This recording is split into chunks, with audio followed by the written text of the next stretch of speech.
Well, the first thing I found is a little spoon here.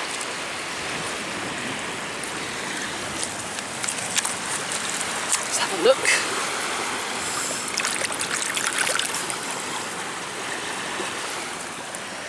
It's quite nice.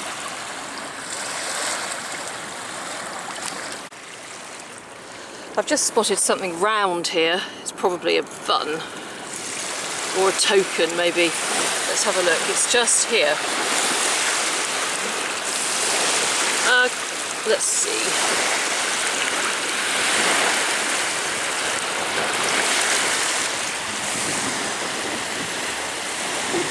Looks like some form of lead token, I think. Oh, it's got a K on it. That's interesting.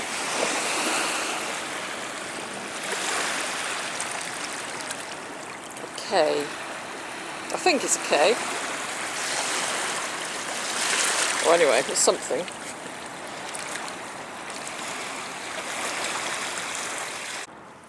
I've just found a beautiful marble. It's blue. Just look at that.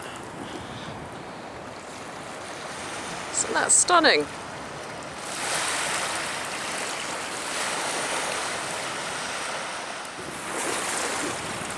Oh, what's this? It looks like a coin. I thought sometimes rocks sort of look like coins. And I thought that was going to be one of those, a rock pretending to be a coin, but this is an actual coin. I can't see what it is at the moment. Oh, look at that. Oh. What's this? Oh, okay, it's a shilling. See it? And who's that? It's probably... Oh, it's a Victoria. Oh, isn't that beautiful?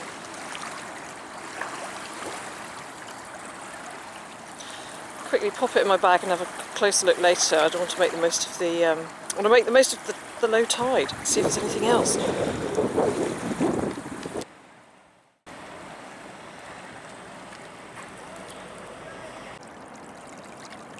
Now I've just seen something next to that pipe stem down there. Just between the rock and the pipe stem. Take a look.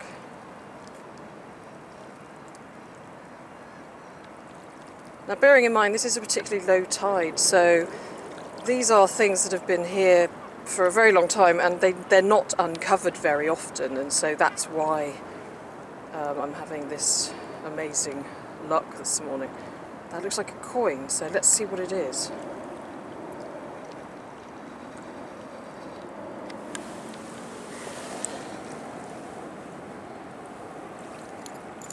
See the imprint that it's left, it's been there for so long. Let's give it a wash and see what it is. It might be very worn. Let's see.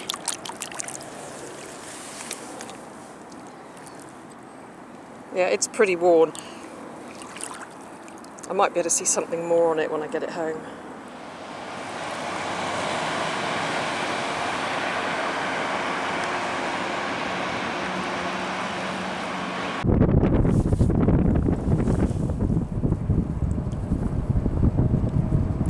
Just found another button here. I seem to find quite a lot of buttons in this area, and I can see there's something on it, but I can't quite make it out.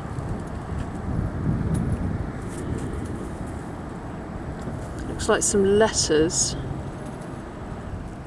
Okay, it's going to have a little clean off at home so that we can decipher that. Hey, at least I'm breathing. I know it took a while. Been looking for a sweet song, a sign of spring. Waiting for a reason to laugh, to sing. 'Cause I've been spending all my time to figure out just how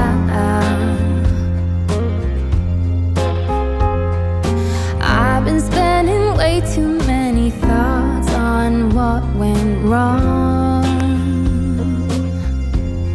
But what goes up must come down. Yes, what goes up finally must come down. Hey, at last I'm standing. I know it could be worse. I know it could be broken. We could be crushed. And every word I've spoken. I can see a piece of lead down here, and I'm wondering if there's some letters engraved on it. Here it is. We may have to wait till I get home.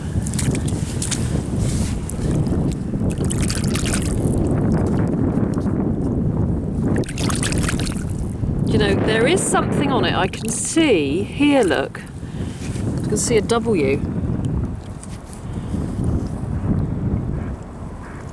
So that's pretty exciting. And there's a hole there, as if perhaps it was screwed onto something. Let me try and unbend it, and I'll be back. Yes, here we are, look. There is something on it, but it looks like it's been written backwards. Here we are.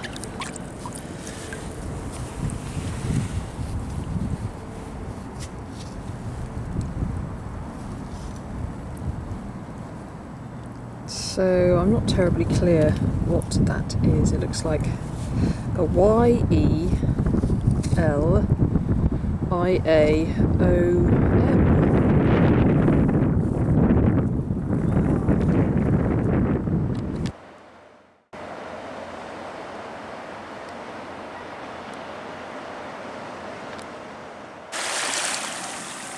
I've just picked up this round, heavy ball here, and I'm wondering if it's a little piece of, ammunition. What's it called? You know, not like a mini cannonball, but I can't remember what they're called. Is it shot or something?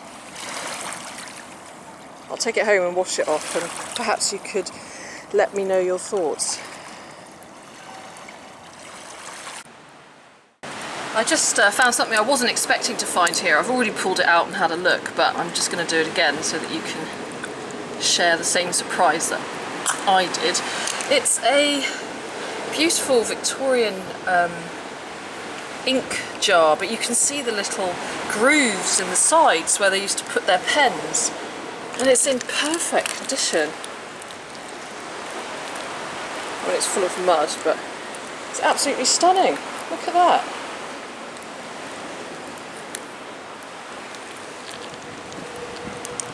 Amazing.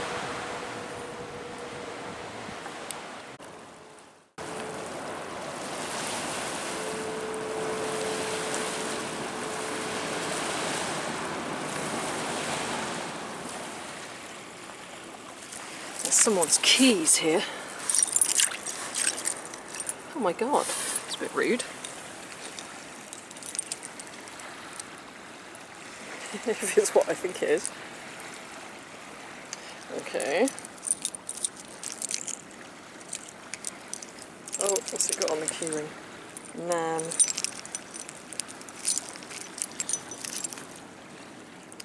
Nan, when I grow up, I want to be like you are, Nan.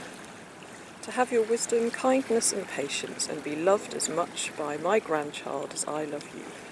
Oh. I wonder if Nan would approve of the keyring.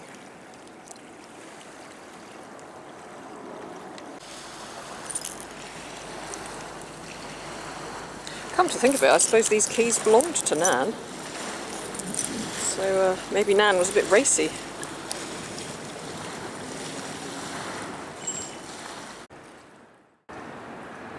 I've just found a ring, and it's just down here by that black rock.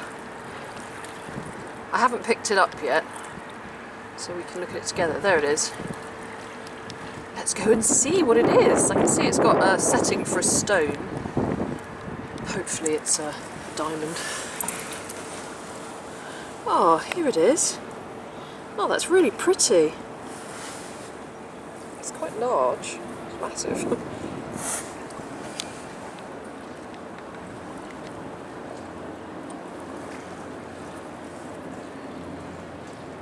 Right. We will examine that a little closer when I get home. Nice find though. Down here behind this rock there's a knife handle, look.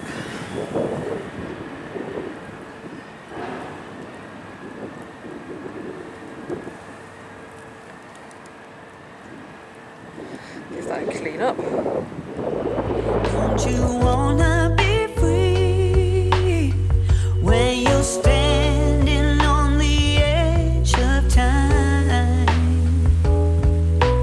One word's all I need to relieve you of your rising grief.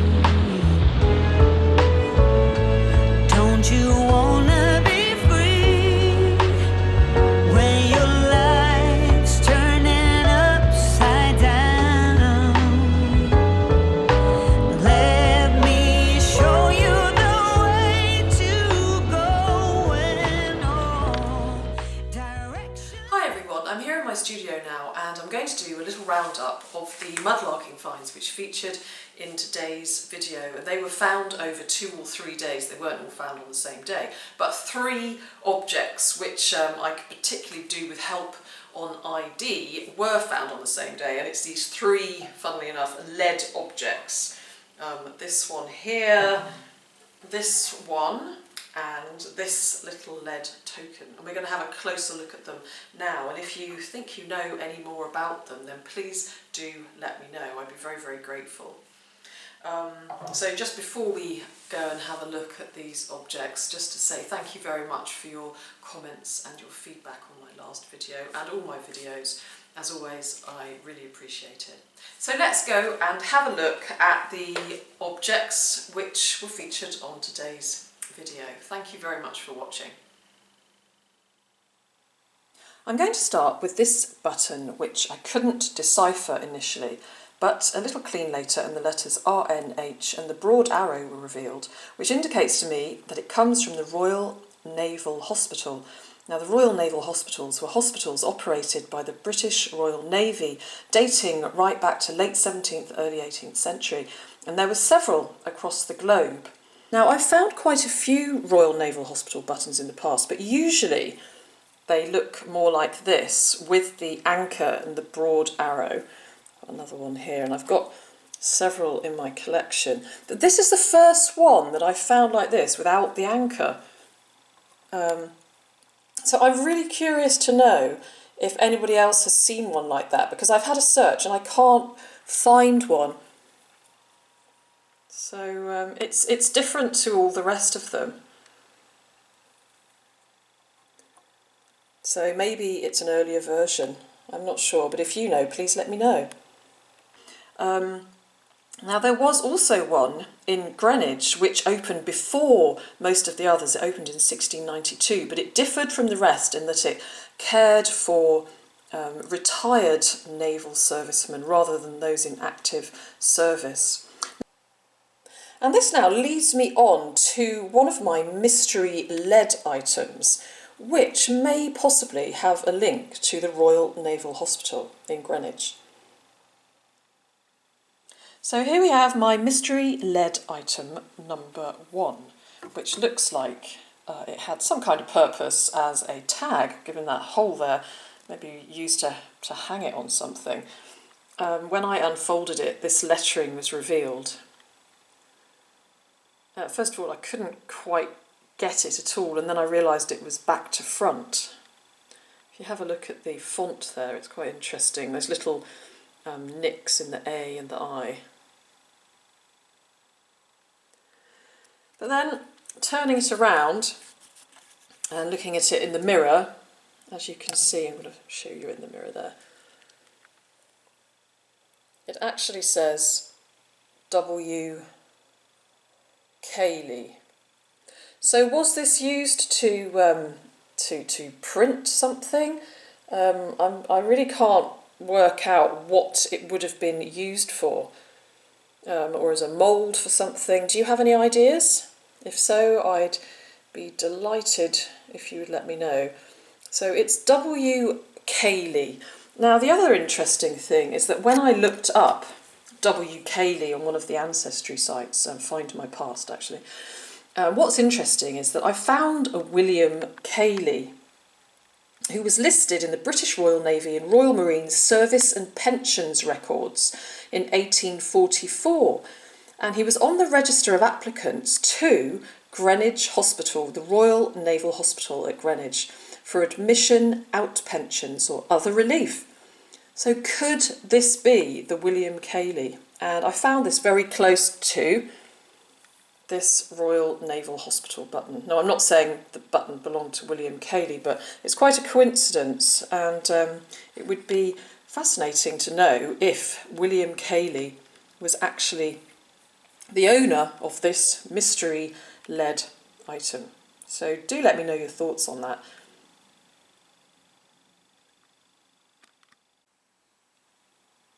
My next mystery lead item is this very heavy lead ball covered in sort of scar marks there. And what I'd like to know is this a piece of grape shot? Is it, or is it just a big lump of metal? So if anyone could enlighten me on that, I'd be most grateful.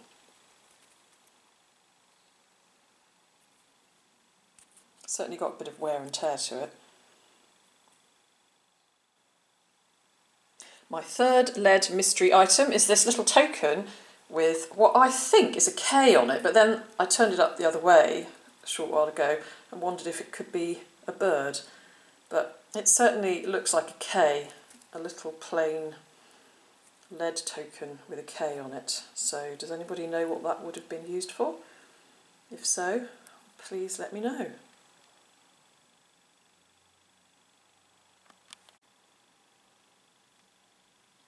And here is this coin featuring the bust of Queen Victoria dating back to 1851, and it is in fact a very unusual denomination. It's a 1/13 of a shilling and it's from Jersey. On this side it's got the bust of Victoria, and on the other side it has the shield of arms of Jersey. Now when I was looking up this coin, there is a very good website called jerseycoins.com, and it gives the explanation as to why this unusual denomination is called as it is. And I was reading it and it baffled my very non-mathematical brain. But if you're interested in reading about why there is a 1/13 of a shilling coin, then that is the place to go. That's jerseycoins.com. I'm personally way more interested in who might have dropped it all those years ago.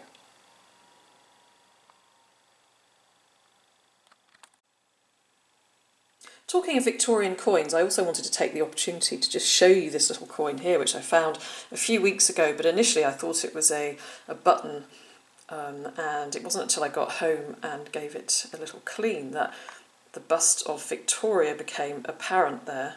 It's quite battered, so I'm not quite sure what the year is, but it is a Victorian Fourpence, also known as Victorian silver groat or a joey.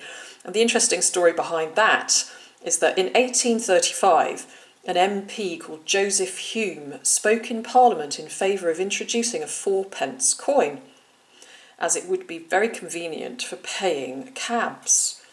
And so this happened, and from 1836, these 4-pence pieces were minted. And it was very, very unpopular with the cabbies, because before this they received 6pences as payment and had had no demand for change. But of course then people started to give them 4-pence, so it wasn't quite as good for the cabbies. So a very pretty little coin there with a very ghostly bust of Queen Victoria.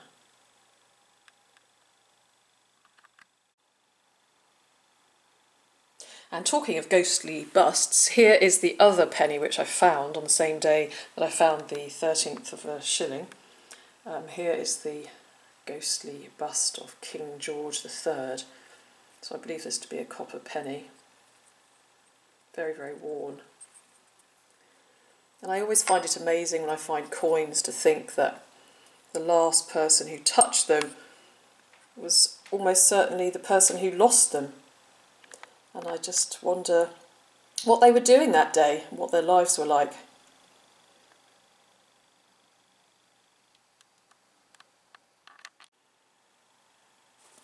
And here is the little ring I found wedged behind a rock. See that beautiful rough uncut diamond there? No, seriously, it's probably quite modern and I doubt it's got any value, but it's always exciting to find items of jewellery. And again, you can't help wondering how they got there. Did somebody throw it in a fit of rage? Or were they very upset when they found they'd lost it?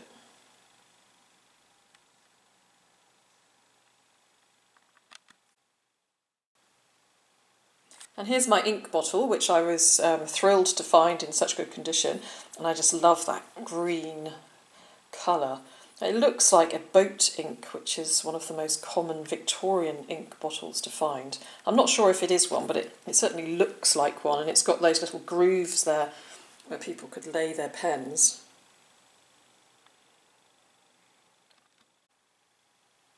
Here are a few everyday items that are quite common to find in the river. A knife handle, possibly antler, and this spoon, which is really paper thin. I can't see a hallmark on it, but it's obviously been in the river for a long time, and I love the colour. And it's quite common to find keys in the river. I didn't pay much attention to this one, but then when I cleaned it off, I thought it looked quite pretty with that H, T and V. And Henry and Thomas Vaughan started their locksmith company in 1856 to manufacture all types of locks. So this is one of their keys. So it does have a little bit of history to it.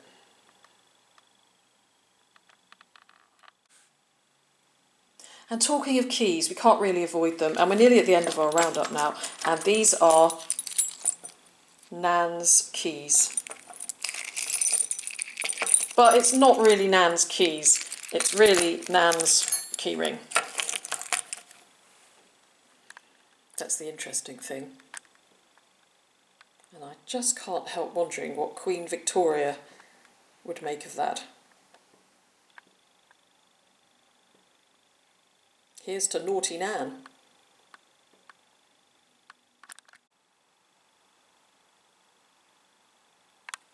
And lastly, here is our little piece of pottery with ought on it. So in the comments below, please do list what you ought to do, what I ought to do, your thoughts about ought. I'd love to hear them.